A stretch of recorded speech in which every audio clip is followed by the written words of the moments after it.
उत्तर प्रदेश विधानसभा चुनाव से पहले बीजेपी ने समाजवादी पार्टी में एक बड़ी सेंध लगाई है। सपा के संरक्षक मुलायम सिंह यादव की छोटी बहू अपर्णा यादव बीजेपी में शामिल हो गई हैं।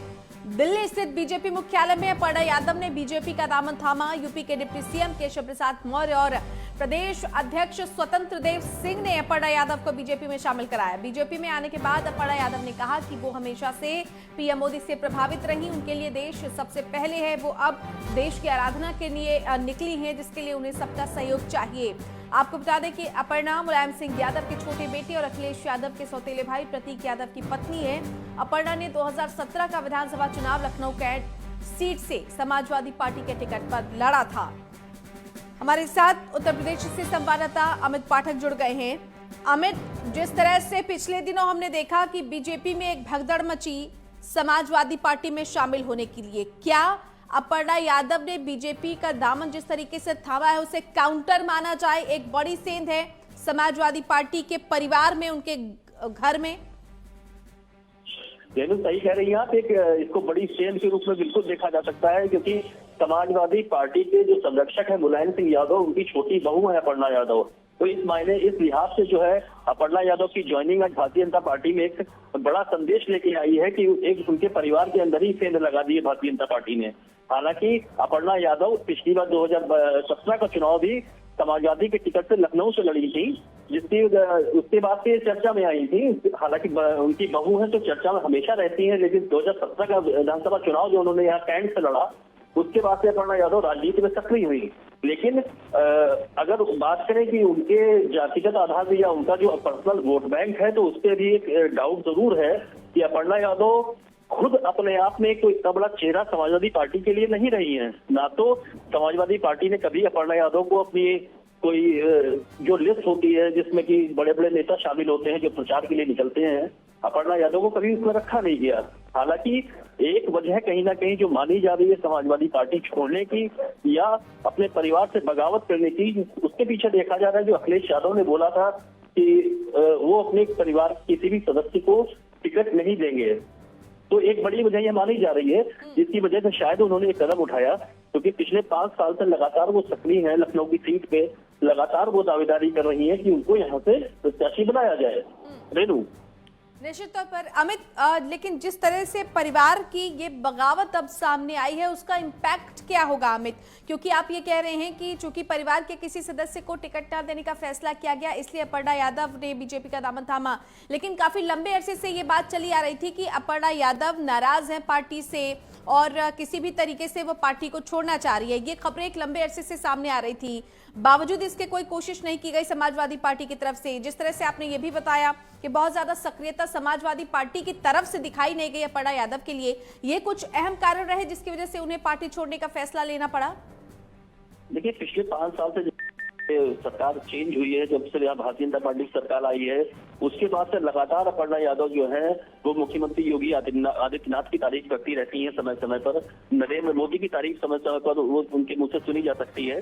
तो कहीं ना कहीं अंदर खाने कुछ चीजें तो गलत चली रही थी। हालांकि उसको वो ढकने की कोशिश ये थी कि परिवार के अंदर सब कुछ सही है। इसके लिए शिवपाल यादव ने भी मेहनत करी, जो अखिलेश यादव के चाचा है, और उन्होंने जो बगावत करी थी, अभी वो वापस आ गए हैं साथ में परिवार के। उन्होंने भी एक प्रयास करा था अपर्णा यादव को समझाने का, नहीं कि वो इस तरीके कदम न उठाएं। लेकिन अपर्णा यादव ने शायद कहीं पहले से वो मनमानी हुई थी कि उनको जो है भारतीय जनता पार्टी का साथ जाना है। वो आज जैसे उन्होंने खुले रूप से कहा भी कि वो उनकी नीतियों से, उनके भारतीय जनता पार्टी की जो नीतियां हैं उससे काफी प्रभावित है। वो कहीं ना कहीं बहुत ज्यादा प्रभावित है नरेंद्र मोदी से, प्रधानमंत्री हमारे उनसे बहुत प्रभावित है। योगी आदित्यनाथ जो मुख्यमंत्री हैं उत्तर प्रदेश के, उनकी कार्यशैली से बहुत प्रभावित है। ये बात उन्होंने आज खुल के कही भी कि इन सब के नाते उन्होंने आज जो है ये डिसीजन लिया है कि वो भारतीय जनता पार्टी में शामिल होंगी। लेकिन अगर बात करी जाए कि जो उनकी अपनी जो राजनीतिक महत्वाकांक्षा है, वो कहीं ना कहीं जरूर वो सरोजनी नगर सीट से जुड़ी हुई है। वो यहाँ से चुनाव लड़ना चाहती हैं और उनको चाहती हैं कि अगर सपा से उनको टिकट नहीं मिल रहा है तो कहीं ना कहीं भारतीय जनता पार्टी से उनको टिकट दिया जाए। अब देखना होगा भारतीय जनता पार्टी उनको इससे सरोजनी की सीट से चुनाव लड़ाती है या नहीं, क्योंकि ये सीट लगातार भारतीय जनता पार्टी के कब्जे में हमेशा से रही है। ये करीब करीब अगर बात करें तो सन 1996 से लगातार भारतीय जनता पार्टी के यहाँ पे विधायक रहे हैं। तो देखते हैं यहाँ पे इस बार अपर्णा यादव ने जो फैसला लिया है ये अपने राजनीतिक महत्वाकांक्षाओं को की वजह से लिया है या वाकई में वो जो है वो कहीं परिवार के अंदर की कोई ऐसी स्थिति थी जिसकी वजह से उन्होंने फैसला लिया है। जिस तरह से अपर्णा यादव ने सपा का दामन छोड़ा है और जिस तरह से वो बीजेपी में शामिल हुई हैं, यकीनन बीजेपी को कटाक्ष करने का एक मौका मिला है और यही वजह है कि केशव प्रसाद मौर्य ये कह रहे हैं, अखिलेश यादव की क्षमता पर सवाल उठा रहे हैं कि जो लोग अपने परिवार में सफल नहीं है वो प्रदेश को क्या चलाएंगे।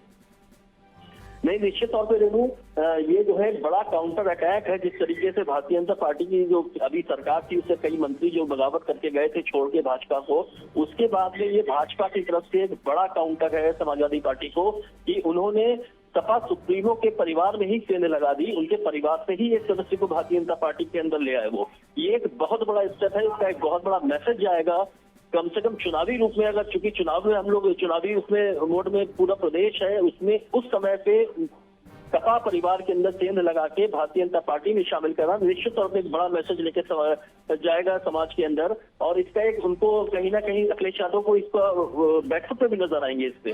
जी अमित, अपर्णा यादव को एडजस्ट कैसे किया जाएगा? पार्टी किस तरीके से उनको एडजस्ट करेगी? क्योंकि देखिए बड़ी दिलचस्प होती है राजनीति।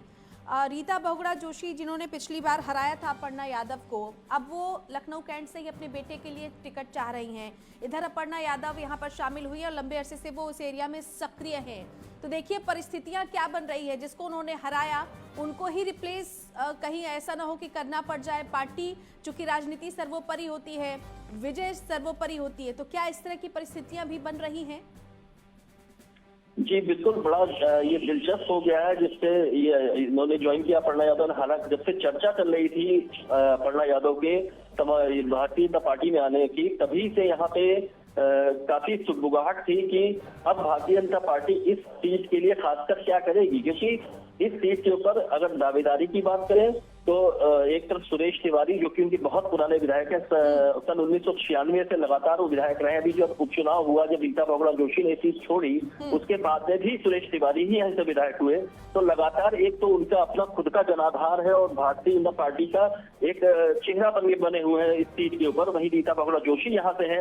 इसके अलावा अगर चर्चा करी जाए इस सीट के ऊपर, तो इस सीट के ऊपर इस बार जो है रीता बहुगुणा चाहती है कि उनके बेटे को जो मयंक जोशी है उनको टिकट दिया जाए। हालांकि उन्होंने यहाँ तक बोल दिया कि मैं राजनीति से संन्यास ले लूंगी, अपनी सीट तक छोड़ दूंगी, सिर्फ एक टिकट मेरे बेटे को दिया जाए। इसके अलावा दावेदारी में अगर बात करें तो डिप्टी सीएम दिनेश शर्मा वो भी कहीं ना कहीं इस सीट से अपने आप को चाहते हैं कि अगर उनको अगर चुनाव लड़ाया जाए तो इसी सीट से चुनाव लड़ाया जाए। इसके अलावा कैबिनेट मंत्री जो महेंद्र सिंह हैं वो भी इसी सीट के ऊपर अपना दांव लगाए हुए हैं। तो कई सारे नाम हैं, कई सारे चेहरे हैं, उसके बीच में अपर्णा यादव का इस सीट पे आना एक देखते हैं, ये बड़ा रोचक कर दिया है। सीट पे देखते हैं भाजपा किसको प्रत्याशी बनाती है, क्योंकि ये कहीं ना कहीं पार्टी के अंदर अब खासकर अब अपर्णा यादव के आने के बाद से एक बड़ा दिलचस्प बन जाएगा कि किसको वो इस पे अपना उम्मीदवार बनाते हैं।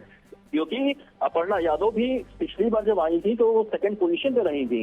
रीता बहुगुणा जीती जरूर थी लेकिन सेकंड पोजीशन समाजवादी पार्टी ने हासिल करी थी। इससे पहले कभी सपा को इतना वोट नहीं मिला।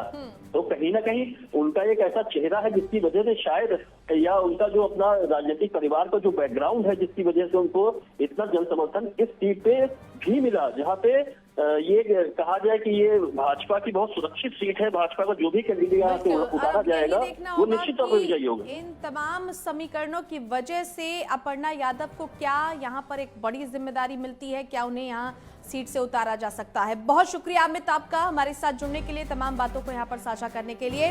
तो बीजेपी ने समाजवादी पार्टी में एक बड़ी सेंध लगाई है। दरअसल बीजेपी में शामिल हो गई हैं सपा संरक्षक मुलायम सिंह यादव की छोटी बहू अपर्णा यादव।